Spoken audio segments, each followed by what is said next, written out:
अस्सलाम वालेकुम my dear students, उम्मीद है कि आप सब ठीक होंगे। आज बच्चों हमारा लेक्चर नंबर 6 है। क्लास हमारी ICOM 2 चल रही है। सब्जेक्ट हम पढ़ रहे हैं बच्चों principles of accounting. Chapter number 3 हमने स्टार्ट किया था जॉइंट स्टॉक कंपनी, और इसमें से बच्चों हम जो टॉपिक पढ़ रहे हैं वो था हमारे पास शेयर्स। तो आज के लेक्चर के अंदर बच्चों हम एक नया टॉपिक पढ़ेंगे। तो क्वेश्चन करने से पहले हम इसकी कुछ बेसिक जनरल एंट्रीज है वो डिस्कस करेंगे। उसके बाद हम क्वेश्चन नंबर 6 जो है वो सॉल्व करेंगे। तो जी बच्चों, ये आपके नोट्स के ऊपर जो है ये लिखा हुआ है स्टार्ट के अंदर, जहाँ पे जो है वो आपकी जनरल एंट्रीज है। आप वहाँ से अपने नोट से भी ये देख सकते हैं। आपके पास नोट्स के ऊपर ये पेज नंबर 47 पे है। तो ये है बच्चों आज का हमारा जो टॉपिक है वो है issuance of shares other than cash. तो बच्चों issuance of shares other than cash क्या होता है? समटाइम हम क्या करते हैं, किसी से कोई एसेट वगैरह खरीद लेते हैं या कोई बिजनेस परचेज कर लेते हैं, और उसके बदले हम उसको जो है वो कैश देने की बजाय क्या करते हैं, शेयर्स इशू कर देते हैं।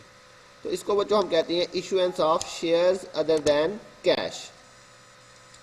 मतलब क्या हुआ कि हम कैश की बजाय जो है वो शेयर्स दे रहे हैं। हमने किसी का कोई एसेट खरीदा, किसी का कोई बिजनेस खरीदा, और उसके बदले हमने उसको क्या दे दिए, शेयर्स दे दिए। तो इसको हम कहते हैं, तो लिखा हुआ इफ एन एसेट और a running business is purchased and share is issued in lieu of cash, it is called issuance of shares other than cash.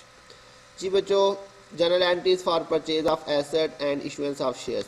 तो जब भी बच्चों आप एसेट खरीद के उसके बदले शेयर्स इशू करेंगे तो आपने उसके लिए बच्चों 2 एंट्रियां करनी है। तो ये एंट्रीज आपने याद रखनी है।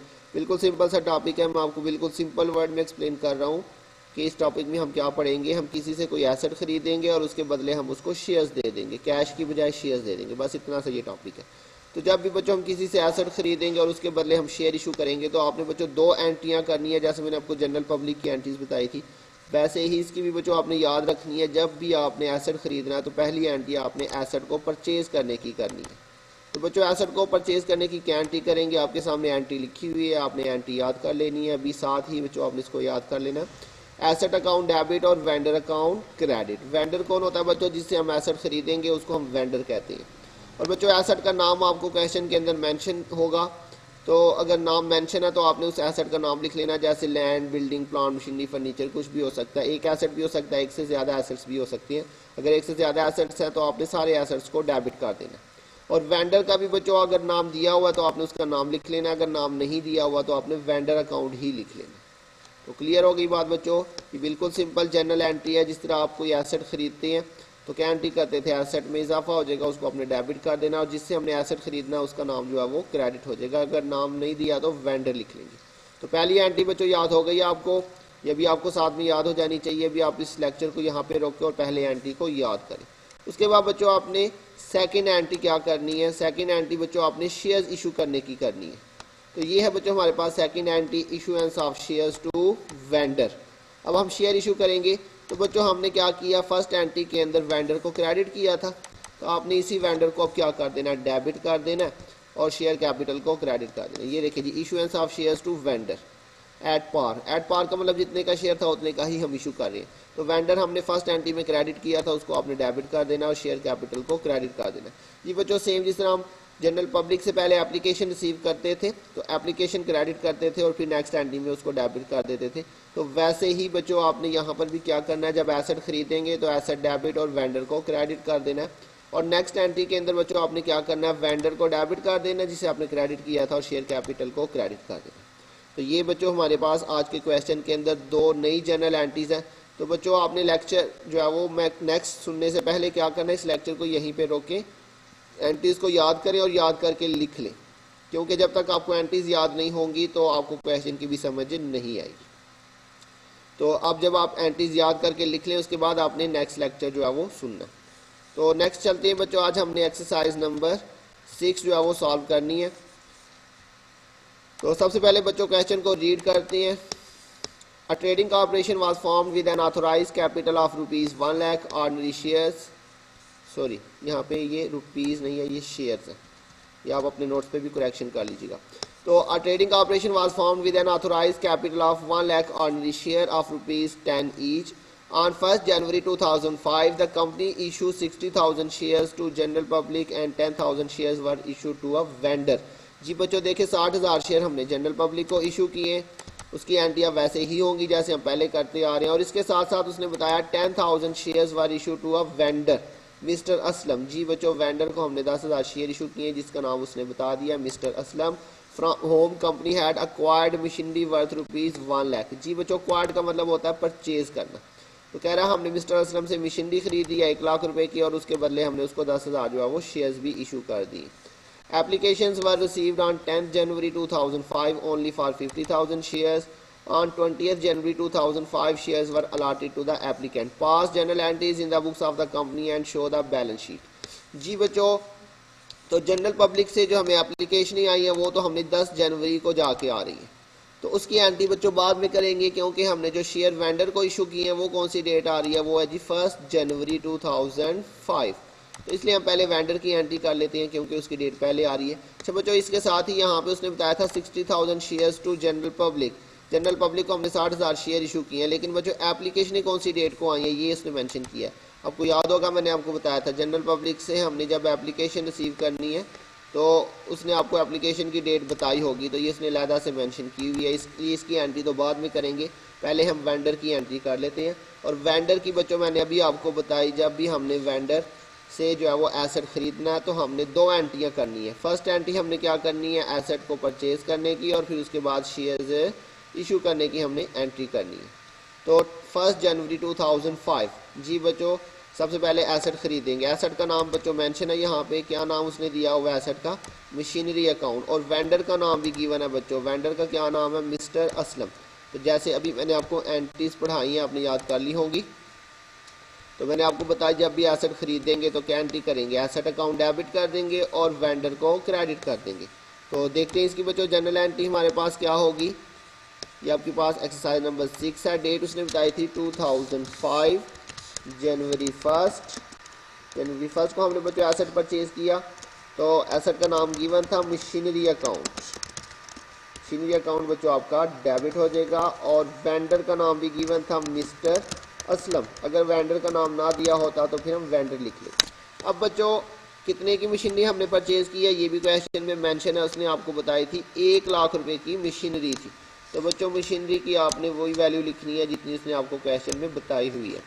1 लाख का बच्चों आपने एसेट खरीदा है, मशीनरी खरीदी है, तो यहाँ पे आ जाएगा 1 लाख। और ये इसके आगे बच्चों दोनों साइड पे नरेशन बच्चों आपके पास आ जाएगी एसेट परचेज, बिल्कुल सिंपल सी नरेशन है बच्चों। इसके साथ ही बच्चों अब हम इसको शेयर इशू करेंगे। तो सेम डेट चल रही है हमारे पास, जब इसको शेयर्स इशू करेंगे तो मैंने आपको बताया था वेंडर को आपने क्रेडिट किया है तो इसे आपने क्या कर देना है बच्चों, डेबिट कर देना है। मिस्टर असलम अकाउंट डेबिट हो जाएगा आपका, और जो है वो शेयर कैपिटल अकाउंट जो है वो आपका क्रेडिट हो जाएगा। अब बच्चों ये वाली एंट्री आपने कितनी अमाउंट के साथ करनी है, इसके लिए बच्चों आपने शेयर्स लिखने हैं। तो बच्चों उसने आपको बताया था 10,000 shares were issue to vendor. Vendor को हम बच्चों कितने शेयर्स इशू कर रहे हैं, 10,000 शेयर जो है वो हम वेंडर को इशू कर रहे हैं। ये वेंडर मिस्टर असलम था, इसको हम बच्चों 10,000 शेयर्स इशू कर रहे हैं।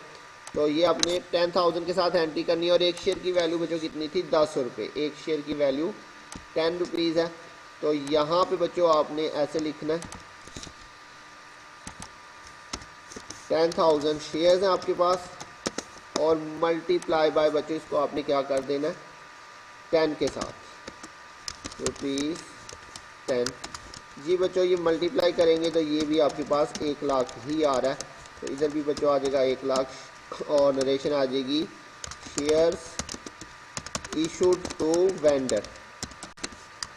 जी बच्चों ये 2 एंट्रियाँ पहली हो गई हमारी बिल्कुल सिंपल। पहली एंट्री आपने एसेट खरीदने की करनी है, दूसरी एंट्री आपने शेयर्स इशू करने की करनी है। पहली एंट्री बच्चों आपने एसेट की प्राइस के साथ करनी है, और दूसरी एंट्री बच्चों जितने आपने उसको शेयर इशू किए हैं उसके साथ आपने कर देनी है।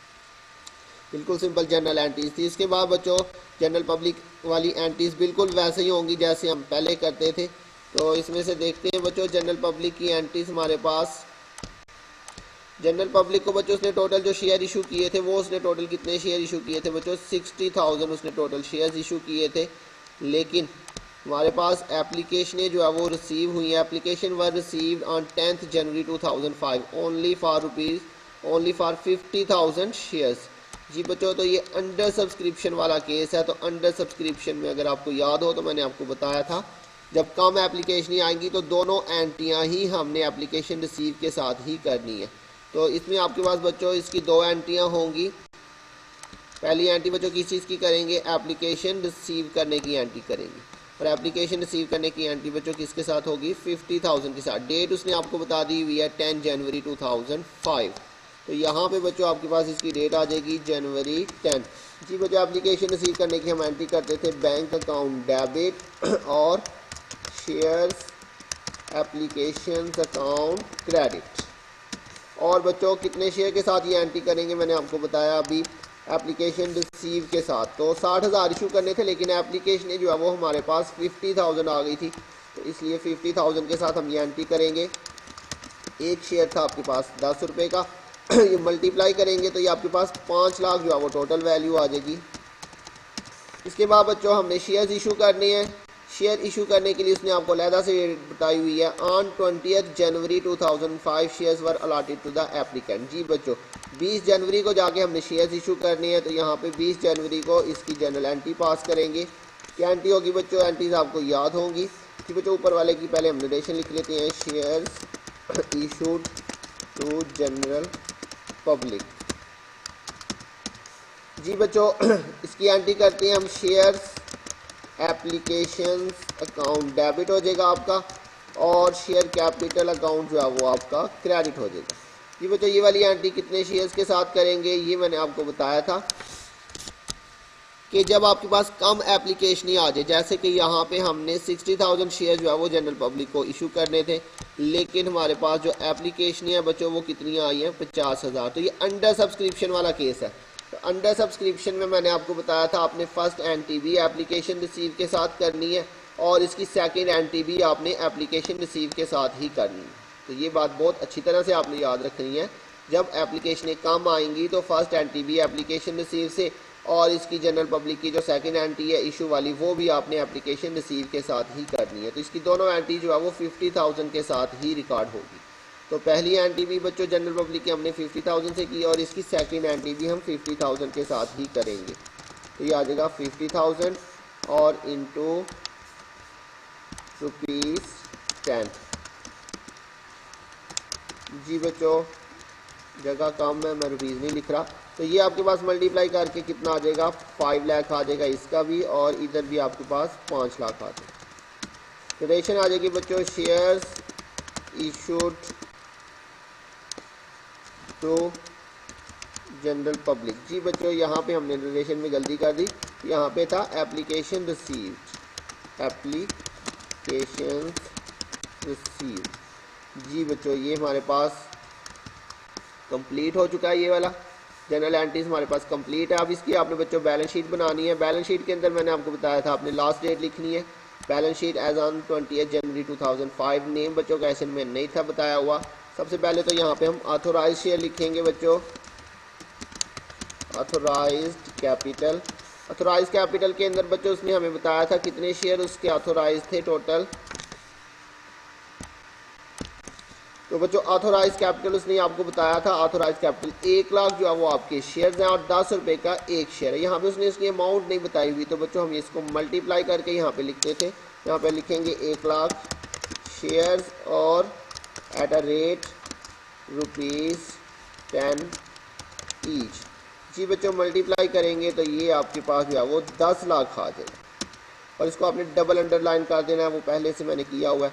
उसके बाद बच्चों नेक्स्ट हेडिंग हम लिखेंगे issued subscribed and paid up capital. जी बच्चों ये हमारी नेक्स्ट हेडिंग आएगी, और इसके अंदर बच्चों मैंने आपको बताया था आपने अपनी जनरल एंट्रीज में से देखना जिस जिस एंट्री में शेयर कैपिटल आया बच्चों आपने वो वाले शेयर लिखने हैं। तो जैसे कि फर्स्ट एंट्री में कोई शेयर कैपिटल नहीं, ये हमने नहीं लिखना। ये बच्चों सेकंड एंट्री में शेयर कैपिटल आ रहा है, हमने 10,000 शेयर जो है वो वेंडर को इशू किए थे। तो यहाँ पे बच्चों आपके पास आ जाएगा 10,000 शेयर्स टू वेंडर, और इसके अलावा बच्चों हमने यहाँ पे 50,000 शेयर जो है वो जनरल पब्लिक को भी इशू किए हुए हैं। तो मैंने आपको बताया था कोशिश कीजिएगा पहले आप जनरल पब्लिक वाले लिख लें और बाद में जो है वो दूसरे लिख लें। तो सबसे पहले हम लिख लेते हैं जनरल पब्लिक वाले शेयर कितने हमने बच्चों, ये शेयर कैपिटल आपने देखना जिस एंट्री में है सिर्फ वो वाले शेयर लिखने हैं। तो ये 2 एंट्रीज में शेयर कैपिटल आ रहा है, इसमें नहीं आ रहा है इसलिए ये वाले नहीं लिखने, ये वाले लिखने हैं। तो इसमें शेयर कैपिटल जनरल पब्लिक को जो हमने इशू किए थे 50,000 शेयर्स थे, तो यहाँ पे आ जाएगा 50,000 shares at a rate ₹10 each. जी बच्चों मल्टीप्लाई करें तो ये आपके पास 5 लाख आ जाएगा। अच्छा बच्चों इसके साथ आप यहाँ पे मज़ीद जो है वो मेंशन कर देंगे यहाँ पे at a rate ₹10 each to general public. जी बच्चों यहाँ पे अब इसकी अमाउंट लिख लेते हैं 5 लाख। इसी तरह से बच्चों हमने ये भी शेयर कैपिटल वाली एंट्री आ रही है, इसमें हमने 10,000 शेयर इशू किए थे वेंडर को, तो यहाँ पे लिखेंगे 10,000 shares at a rate ₹10 each to vendor. जी बच्चों तो 10,000 इंटू 10 करेंगे तो ये आपके पास 1 लाख टोटल आ जाएगा। इसके बाद बच्चों दूसरी साइड में हम सबसे पहले फिक्स्ड एसेट्स लिखते थे, तो इन एंट्रीज में अगर हम देखें तो ये हमारे पास मशीनरी आ रहा है जो कि फिक्स्ड एसेट्स में आता है। तो इसलिए आज हमारे पास ये फर्स्ट क्वेश्चन आया जिसमें फिक्स्ड एसेट्स आए हैं, तो यहाँ पे हम एडिंग लिखेंगे फिक्स्ड एसेट्स। इसके अंदर बच्चों आपके पास आ जाएगा मशीनरी अकाउंट। जी बच्चों मशीनरी की वैल्यू कितनी लिखनी है, ये मशीनरी के सामने लिखा हुआ है 1 लाख, यहाँ पे आपने 1 लाख लिख देना है। उसके बाद बच्चों आपके पास डेफर्ड कॉस्ट की हेडिंग आती है जिसके अंदर यहाँ पे कुछ भी नहीं दिया हुआ, तो नेक्स्ट हेडिंग हम लिखेंगे बच्चों करंट एसेट्स की। करंट एसेट्स के अंदर बच्चों आपके पास यहाँ पे क्या क्या चीज़ें आ रही हैं। जी बच्चों आपके पास बैंक आ रहा है, सिर्फ एक दफ़ा ये बैंक आ रहा है और ये डेबिट हो रहा है 5 लाख रुपए से, तो यहाँ पे बच्चों आपके पास आ जाएगा बैंक अकाउंट, इसके सामने 5 लाख। अगर एक से ज़्यादा एंट्रियाँ होंगी मैंने बताया था डेबिट प्लस कर देंगे और अगर क्रेडिट हुई तो माइनस कर देना। अब इनका टोटल करते हैं तो बच्चों 1 लाख और 5 लाख ये टोटल आपके पास बन जाएगा 6 लाख। और इस साइड पे भी अगर देखें तो 5 और 1 जो है वो 6 लाख बन रहा है। जी बच्चों ऑथोराइज कैपिटल को आपने टोटल में शामिल नहीं करना। तो ये हमारा बच्चों आज का क्वेश्चन था जो कि कंप्लीट हो चुका है और मुझे उम्मीद है आपको समझ आ गई होगी। इसके अंदर बच्चों ये फर्स्ट 2 एंट्रीज जो है वो न्यू थी। उसके बाद बच्चों जो जनरल पब्लिक वाली एंट्रियाँ थी वो बिल्कुल सिंपल एंट्रीज थी। जी बच्चों यहाँ पे हमने 60,000 शेयर इशू किए थे, चूँकि एप्लीकेशन 50,000 आई थी इसलिए हमने दोनों एंट्री जो है वो 50,000 से की। और इसमें हमने तीसरी एंट्री भी नहीं करनी। तीसरी एंट्री मैंने बताया था हम तब करेंगे जब ज़्यादा एप्लीकेशनें आएंगी, लेकिन इसमें जो है वो कम एप्लीकेशनें आई हैं, इसलिए सिर्फ जनरल पब्लिक की 2 ही एंट्रियाँ हमने पास की हैं। तो बच्चों मुझे उम्मीद है आपको समझ आ गई होगी। अपना ध्यान रखिएगा, बहुत जल्द मिलेंगे नेक्स्ट लेक्चर के साथ, तब तक के लिए अल्लाह हाफिज़।